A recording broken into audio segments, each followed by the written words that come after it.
Let me start by asking this. What percentage of content creators do you think are cheating? 0. YouTube. What's up, guys? Today we're going to go over Ricochet, the anti-cheat, and Call of Duty Activision, just addressing all of this stuff. Being a billion-dollar company, they're not coming out with too much, but we got a little bit from them. Best advice I can give right now is just not to play the game if you're scared of this happening to you, or just any information being leaked by you, because the whole thing is a serious matter. Like, subscribe, share with a friend. Feel free to check out my other videos too. I started doing some loadout videos. I do gameplay videos. We're kind of doing everything, update videos, stuff like that. And then we also stream to Twitch and YouTube as well, so make sure you follow on both those. It seems like Twitch gets better notifications. All right, let's get into it. Okay, so Call of Duty put out this. Ricochet anti-cheat identified and disabled a workaround to a detection system, Modern Warfare 3, Call of Duty Warzone, that impacted a small number of legitimate players' accounts. We have restored all accounts that were impacted. An examination of our systems was conducted for safety, and monitoring will continue. And then it says, stay tuned for, the road launch progress report blog from Team Ricochet coming tomorrow. Yo, imagine if it just said at the bottom, like, be sure to check out our store for our new bundles. That would have been Activision style right there, man. Classic. So another thing to point out here is Call of Duty said that it was a small number, and Ziebler responded to that saying it was not a small number. Hopefully the write-up releasing now assists you in finding everyone affected. This is kind of a problem because they're just trying to pull it off as not a big deal, but this is actually a huge deal. And the administrator of the hacking company said himself too. Now, what's hilarious about this is everybody has heard about the whole Bobby Poff thing. Even I made a video on it. I made 2 videos on it. And in the first one, I made sure, even in the thumbnail, I put cheating ?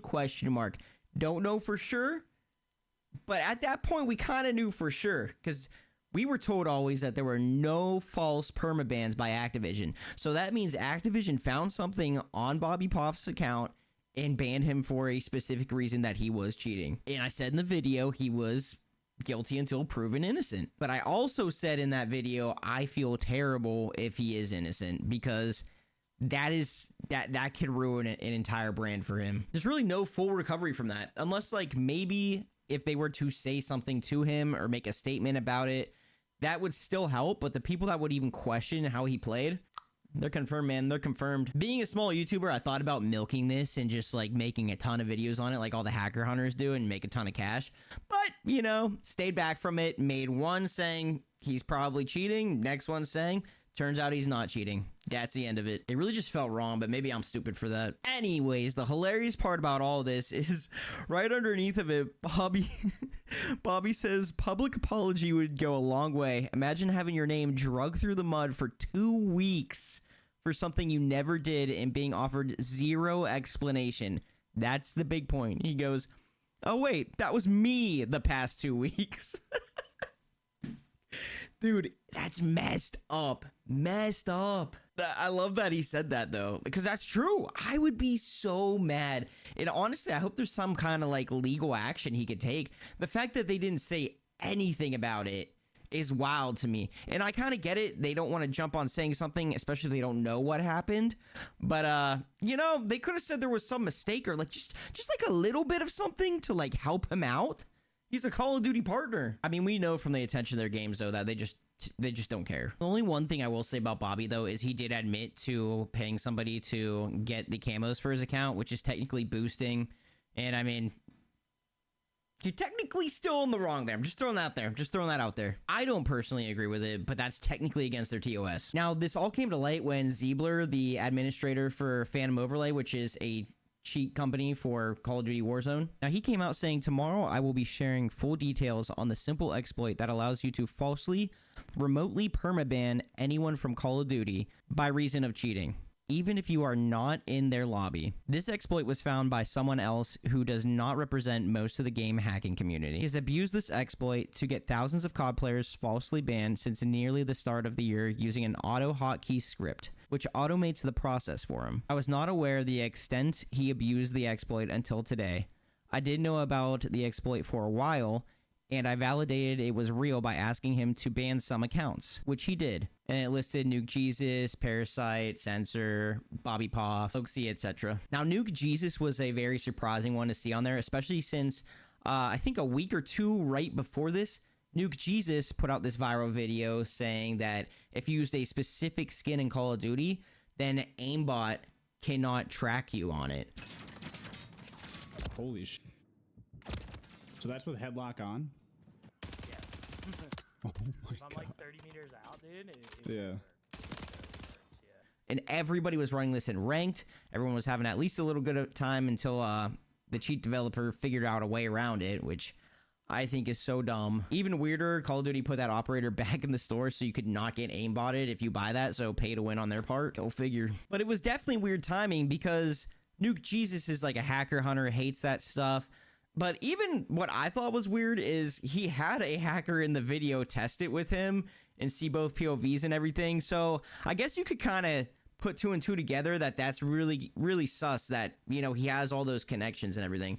But I think he just found a hacker in game and tested it out. A little side note, I think it's weird that these guys can put out tweets and stuff and they literally create the cheats, but Activision doesn't or can't do anything about it for some reason. Actually, that's probably why he came out and said something, so that he doesn't get incredibly sued by these guys. And by these guys, I mean like the content creators. Call of Duty probably wouldn't do anything. I just don't know why there isn't some kind of like insane anti-cheat or like separate spot where they can full focus trying to catch people that are hacking and stuff. I mean, there's blatant ones. They've cleared the list. They do these ban waves. And I mean, I don't honestly know. Part of me thinks that, I don't know, maybe like 60% of people on PC are cheating. And I honestly kind of believe that because I've been shadow banned twice. And when I played in the shadow ban lobbies, these guys are just spamming their Discord. And I was talking to one of them. They said they make around $200 to $300 a day just selling cheats. I mean, hello? Like, that alone would get anybody to do it. If there's that many people buying and it's, you know, I mean, maybe they're getting banned and they're buying it again or something like that, but I don't know. Because the game is free, so if they're buying the cheats, there's a little difference there. You can't make it so that we have to buy the game. That would probably stop some of it, but then there'd be less players as well. So that would be an issue as well, too. And I think that's also why Blackout didn't succeed, because Blackout, you had to buy the game to play the Blackout. And I don't think we can go back to no crossplay, because one, people do want to play with their friends who don't have PCs and stuff like that. And also, they put out that like 50% of people switch to PC for Call of Duty now. So, I mean, that's literally splitting everything in half right there.